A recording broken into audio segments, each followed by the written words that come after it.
ঘূর্ণিঝড় মন্থার প্রভাব কাটতে না কাটতেই ফের নতুন করে ঘূর্ণিঝড়ের আশঙ্কা দেখা দিয়েছে বঙ্গোপসাগরে।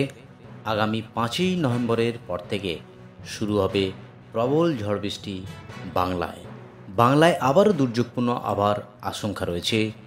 সুপ্রিয় দর্শক, আজ 2রা নভেম্বর রবিবার। এই মুহূর্তে আবহাওয়া দপ্তরের গুরুত্বপূর্ণ আপডেট। ঘূর্ণিঝড় মন্থার প্রভাব কাটতে না কাটতেই আবারও চোখ রাঙাচ্ছে ঘূর্ণাবত।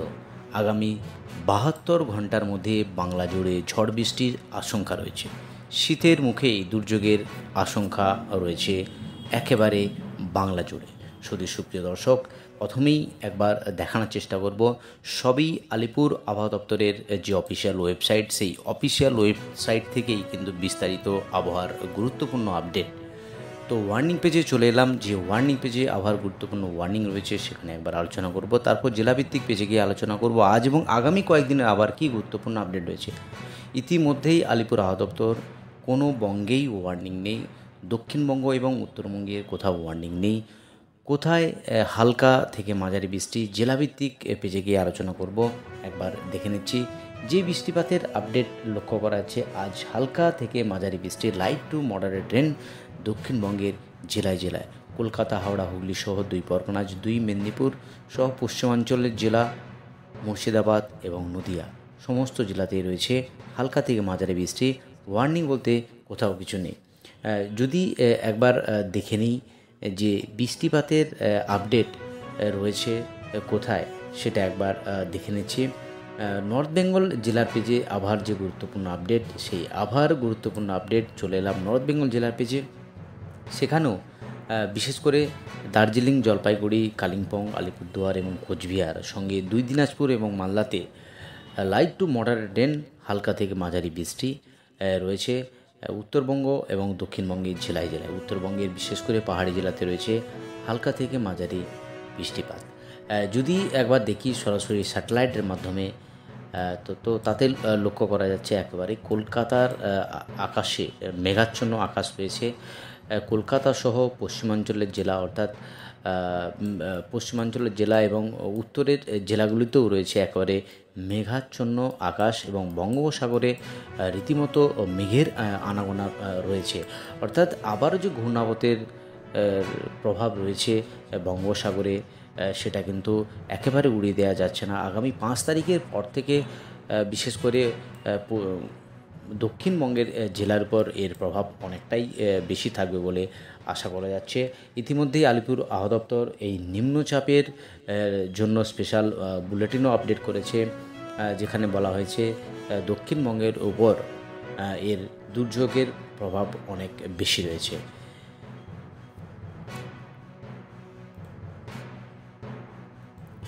যে বৃষ্টিপাতের আপডেট আসতো, দক্ষিণবঙ্গ উত্তরবঙ্গের সমস্ত জেলাতেই বৃষ্টি আছে। আবারও যে বৃষ্টিপাতের আপডেট কোন কোন জেলা থেকে, সেটা একবার দেখানোর চেষ্টা করব। আগামী 5 তারিখের পর থেকে কোন কোন জেলায় বৃষ্টি হবে সেটা যদি লক্ষ্য করি, তাতে লক্ষ্য করা যাচ্ছে নর্থ 24 পরগনা 5 তারিখের পর 4 দিন আবারও হালকা থেকে মাঝারি বৃষ্টি। শীতের মুখেই এই বৃষ্টিপাত, অর্থাৎ শীতের মুখেই এই বৃষ্টি দক্ষিণবঙ্গের এবং উত্তরবঙ্গের জেলায় জেলায়। কিন্তু কোন কোন জেলাতেই বৃষ্টি রয়েছে সেটা একবার দেখানোর চেষ্টা করছি। যে বৃষ্টিপাত লক্ষ্য করা যাচ্ছে উত্তর 24 পরগনা, সঙ্গে রয়েছে দক্ষিণ 24 পরগনা এবং পূর্ব মেদিনীপুর। অর্থাৎ ঘূর্ণাবাতের জেরেই এই বৃষ্টি, বিশেষ করে উপকূলবর্তী জেলার পরেই বৃষ্টি রয়েছে। অর্থাৎ আজ দক্ষিণবঙ্গের সমস্ত জেলাতেই বৃষ্টি, কিন্তু আগামী 4 তারিখের পর থেকে দক্ষিণবঙ্গ এবং উত্তরবঙ্গের আবারও বৃষ্টি হওয়ার সম্ভাবনা আছে। যে বৃষ্টিপাতের আপডেট লক্ষ্য করা আছে তাতে কিন্তু উপকূলবর্তী জেলাগুলিতে, অর্থাৎ আগামী 5 তারিখ থেকে আগামী 8 তারিখ বিশেষ করে উপকূলবর্তী জেলাগুলিতে এই বৃষ্টিপাতগুলো হবে বলে আশা করা যায়। এবং নর্থ বেঙ্গলেতে যে বৃষ্টিপাতের আপডেট সেটা একবার দেখে নিচ্ছি। যে বৃষ্টিপাতের আপডেট রয়েছে নর্থ বেঙ্গলে আজ সারাদিন, অর্থাৎ লাইট টু মডারেট রেন হওয়ার সম্ভাবনা রয়েছে। বাকি কোনো জেলাতেই কিন্তু বৃষ্টিপাতের নেই, আপডেট নেই। কিন্তু যে টেম্পারেচার গ্র্যাজুয়ালি 2 থেকে 3 ডিগ্রি ফল হওয়ার সম্ভাবনা রয়েছে, যা ইতিমধ্যেই জানা গিয়েছে যে উত্তরবঙ্গ এবং দক্ষিণবঙ্গের 2 বঙ্গেতেই এই টেম্পারেচার ফল হওয়ার সম্ভাবনা আছে।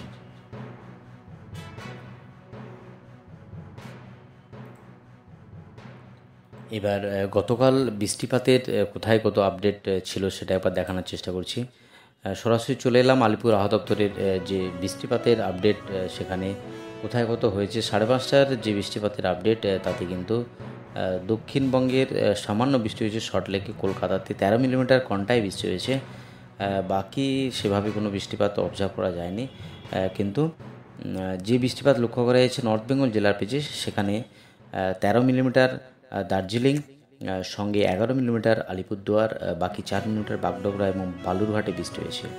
গতকাল 5:30 যদি সকালের আপডেট ভাবি, সেখানে দক্ষিণবঙ্গের হালকা বৃষ্টি হয়েছে Asansol 12.6 millimetre, Panagarh 2.2 millimetre, 3 millimetre Sriniketan, 8 millimetre কৃষ্ণনগরে হালকা মাঝারি বৃষ্টি। যদি নর্থ বেঙ্গল জেলাতে দেখি, তাতে কিন্তু প্রবল বৃষ্টিপাত হয়েছে, একেবারে ভারী বৃষ্টি লক্ষ্য করা গিয়েছে জলপাইগুড়ি ডিস্ট্রিক্টে, যেখানে সর্বাধিক যে বৃষ্টিপাত লক্ষ্য করা যাচ্ছে 169 মিলিমিটার বৃষ্টি হয়েছে জলপাইগুড়ি ডিস্ট্রিক্ট। মালদাতে বৃষ্টি হয়েছে 120 মিলিমিটার বৃষ্টি, অর্থাৎ সবথেকে এক্সট্রিমলি ভারী বৃষ্টি হয়েছে। বাকি 100.3 মিলিমিটার বৃষ্টি হয়েছে আলিপুরদুয়ার, সঙ্গে 92 বাগডোগরা, 62 মিলিমিটার বালুরঘাট, সঙ্গে 47 এবং 57 রায়গঞ্জ এবং কালিম্পংয়ে বৃষ্টি হয়েছে। বাকি দার্জিলিং এবং কোচবিহারে 58 এবং 51 মিলিমিটার বৃষ্টি হয়েছে। অর্থাৎ উত্তরবঙ্গে যে মন্থার প্রভাব সেটা কিন্তু একদমই ক্লিয়ার বোঝা যাচ্ছে, অর্থাৎ যে ঘূর্ণিঝড় মন্থা, তার প্রভাব উত্তরবঙ্গে প্রবল ঝড় বৃষ্টি হয়েছে গত 2-3 দিন ধরে। এই বৃষ্টিপাতের আপডেট লক্ষ্য করা যাচ্ছে। এবার যদি টেম্পারেচারের কথা ভাবি, সেখানে টেম্পারেচার সর্বনিম্ন এবং সর্বাধিক টেম্পারেচার সর্বনিম্ন, অর্থাৎ একেবারে শীতের মুখেই যে টেম্পারেচার লক্ষ্য করা যাচ্ছে 20 ডিগ্রি কাছাকাছি এই টেম্পারেচার এসে গিয়েছে দেখা যাচ্ছে। যেটা লক্ষ্য করা যাচ্ছে উলবেড়িয়া, সেখানে যে টেম্পারেচার 21 ডিগ্রি মিনিমাম টেম্পারেচার শীতের মুখে। কলকাতার আশেপাশে যে টেম্পারেচার যেটা লক্ষ্য করা যাচ্ছে 26-7-এর কাছাকাছি। বাঁকুড়া, যেটা পশ্চিমাঞ্চলের যে শীতের তারতম্য সব থেকে বেশি থাকে, সেখানে বাঁকুড়া 24.4, শ্রীনিকেতন 24.8, বহরমপুর 24, সঙ্গে সল্টলেক এবং কলকাতা যেটা লক্ষ্য করা যাচ্ছে 26.7 ডিগ্রির কাছাকাছি, এবং হলদিয়া বা বাকি যে জায়গা সেখানে 24 এবং 23 কাছাকাছি রয়েছে। একেবারে শীতের শুরু সকালের দিকে হিমেল বাতাস, সেগুলোও সকালের দিকে ঠান্ডার পরিমাণটা অনেক বেশি লক্ষ্য করা যাচ্ছে। এবং যদি লক্ষ্য করি উত্তরের যে জেলা, সেখানে কোন কোন জেলাতে টেম্পারেচার রয়েছে সর্বনিম্ন টেম্পারেচার, যেটা লক্ষ্য করা যাচ্ছে একেবারে মালদা 22 ডিগ্রি, দার্জিলিং 11.4, সঙ্গে জলপাইগুড়ি 21.3, বাকি আলিপুরদুয়ার 17 মিলিমিটার এবং কালিম্পং 16 মিলিমিটার, বালুরঘাট এবং বাগডোগরা 21 এবং 24 মিলিমিটার কাছাকাছি রয়েছে। তো এই হলো তাপমাত্রার আপডেট আজ, এবং আবহাওয়ার গুরুত্বপূর্ণ আপডেট আজ অবধি। আর গুরুত্বপূর্ণ আপডেট নিয়ে ফিরে আসছি পরের ভিডিওতে। আপনি কোন জেলা থেকে ভিডিওটি দেখছেন অবশ্যই জেলাটির নাম কমেন্ট বক্সে জানাতে ভুলবেন না।